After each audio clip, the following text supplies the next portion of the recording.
afraid of the dark.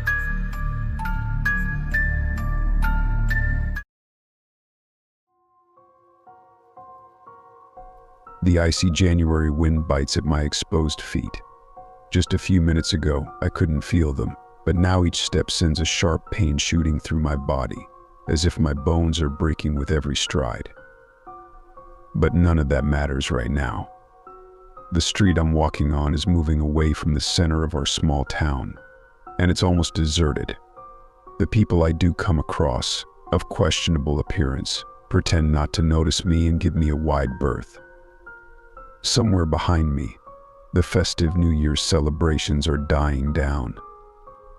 I catch a glimpse of my reflection in a parked car and see my gait. It looks like I'm about to collapse onto the snowy asphalt, but I don't.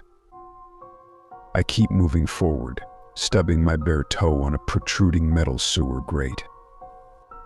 My little finger makes a crunching sound that isn't muffled by the wind. An unbearable, hellish pain shoots through my body, but it takes a few seconds to register. The only thing I can manage is a dull, prolonged groan. I just keep moving forward. I don't have the words to describe the horror of what's happening.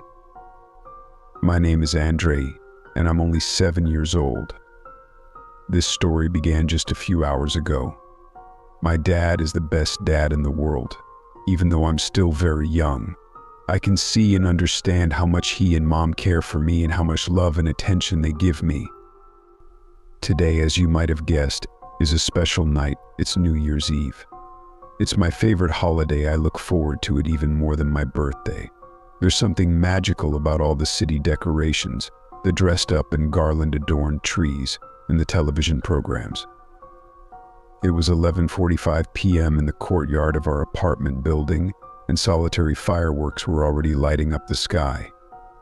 Mom, dressed up for the occasion, was setting the table in the living room while I lounged in an armchair, watching a cheerful TV show.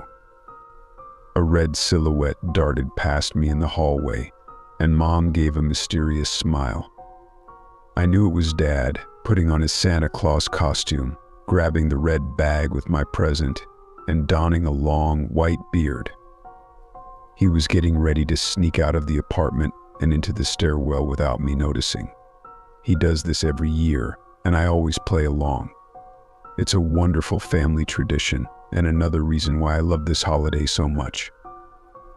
The entrance door to the apartment closed quietly, and I turned off the TV, expecting to hear the doorbell ring, signaling it was time to receive my presents.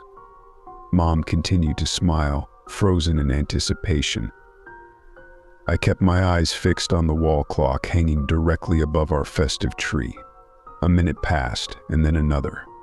Mom, setting aside the kitchen utensils, also looked at the clock with surprise.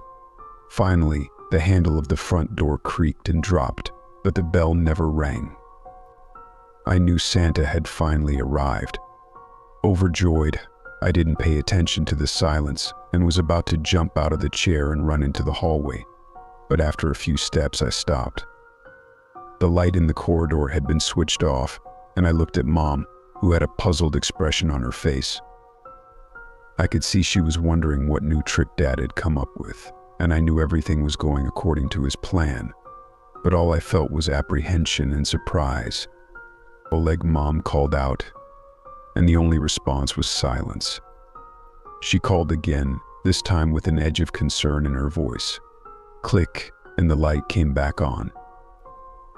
Dad's shadow appeared in the doorway leading to the living room. I wanted to take a step forward, but the light went out again, and I heard a rustling sound. Oleg, this isn't funny anymore. You're scaring Andre, Mom said. To be honest, I wasn't scared, I just felt tense and alert. Mom walked ahead and stood by the open door, peering into the darkness. More rustling, and finally Dad's silhouette appeared in the doorway, dressed in his Santa Claus costume. To be frank, all anticipation of receiving gifts had vanished. I stood to the side, behind Mom, and watched expectantly. Oleg, what's wrong? Mom asked, her voice now carrying a hint of worry. Dad's silhouette reached out his right hand toward the living room wall, where the light switch was located.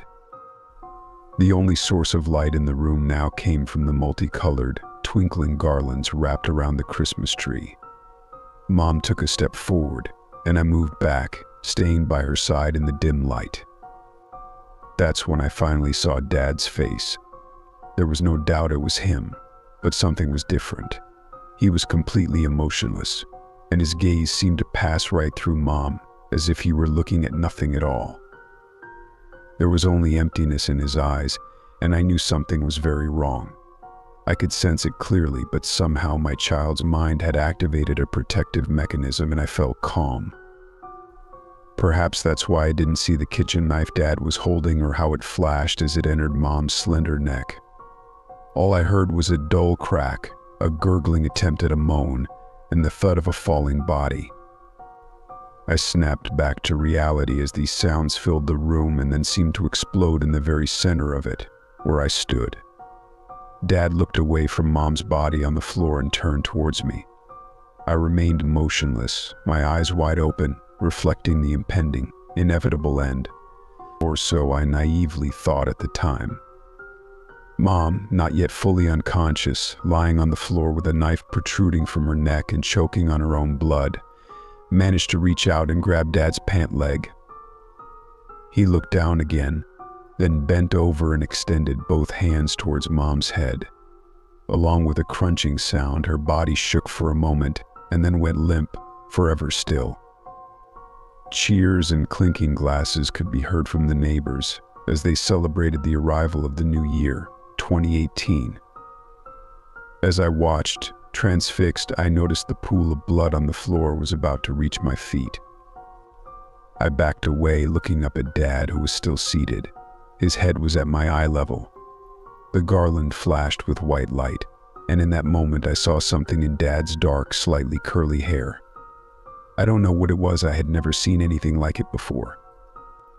But on the back of his head, the skin and hair seemed to part, forming a crack, and from it, something thin, gray, and semi-transparent, like a tentacle or a plant stem, was wriggling upwards. It was moving with gentle, undulating motions that were clearly visible. In the state of shock I was in, my actions were completely spontaneous. I approached Dad and said, "Papa, what's that on your head?" I reached out, grabbed the tendril, and pulled. A strange, unnatural cry escaped Dad's mouth, and a second later, his body fell lifelessly next to Mom's, face down in the pool of blood. In that moment, the full horror of what was happening and my involvement in it hit me. My heart was pounding, and it felt like it would leap out of my chest. I couldn't catch my breath and fell to my knees beside Dad, gasping for air. In my hysteria, I didn't notice that the tendril was still in my hand. "Where did you go?" It was dark for a moment, and then I opened my eyes. I said to myself. Above me was a white ceiling. It's just a nightmare, I thought. I reached up to rub my eyes, but realized I couldn't move my hand or any other part of my body. My head dropped, and I understood that I was still in the living room. The bodies of my parents lay motionless on the floor, just as they had a moment ago. Fireworks were exploding outside the window, and I no longer had control over my body. After a few minutes, my legs began to move towards the exit. I don't know how the kitchen knife ended up in my hand, but the January wind was biting at my exposed feet. A few minutes ago, I couldn't feel them, but now each step sent a sharp pain through my body. The pain was spreading from my feet to the rest of my body, as if my bones were breaking with every stride.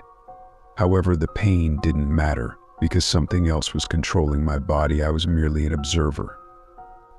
I could feel something pulsing and wriggling on the back of my head. When the wind blew strongly, my body, dressed in festive clothes now stained with blood, started to give in, and I thought I would collapse. But the thing on my head squirmed even more, urging me forward. In the distance, I could see a building surrounded by a metal fence. I recognized the place. I had been there 6 months ago to have my tonsils removed. After a few more minutes, I could make out the sign City Children's Clinical Hospital, number 1.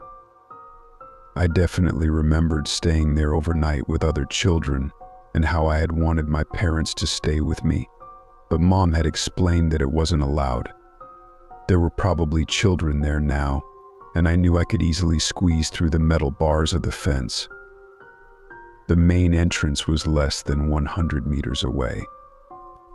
Another gust of icy wind hit me, and I thought I would fall, but the tendril on my head squirmed again, urging me forward. It seemed to be telling me that the worst was yet to come. Tears were streaming down my face and freezing instantly. All I could do was hope that my small body would freeze before I made it inside the building.